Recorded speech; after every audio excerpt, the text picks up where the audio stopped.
भिटशाह में पीर और भिटशाह सैयद गदा हुसैन शाह लतीफ़ी पारां अहम गॾिजाणी मुनक़िद कई वई, जंहिंमें सक़ाफ़ती एकता ईद 1 डिसेंबर ते सिंधी मीडिया जे सर ते इंतिहा पसंदी खां आजी सिंध जे सिरे हेठि मल्हाइण जो ऐलान कंदे 1 डिसेंबर ते भिटाई जे मुख्य गेट साम्हूं स्टेज सजाइण जो फ़ैसिलो कयो वियो आहे।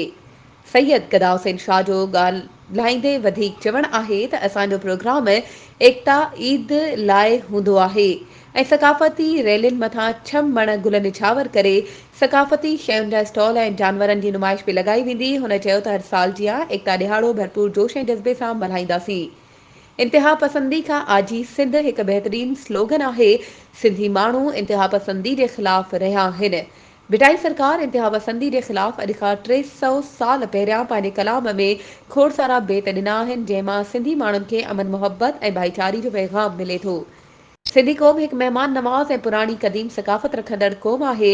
1 डिसेंबर ते दरगाह भिटाई जे मुख्य गेट साम्हूं एकता जो स्टेज सजाईंदासीं ऐं सक़ाफ़ती ॾिहाड़ो ईद जीअं मल्हाईंदासीं। वधीक ख़बरुनि ऐं अपडेट्स जे लाइ असांजे चैनल खे सब्सक्राइब कयो ऐं हा, बेल आइकन खे प्रेस करणु न विसारिजो त जीअं असांजी हर नई अचण वारी वीडियो तव्हां ताईं पहुची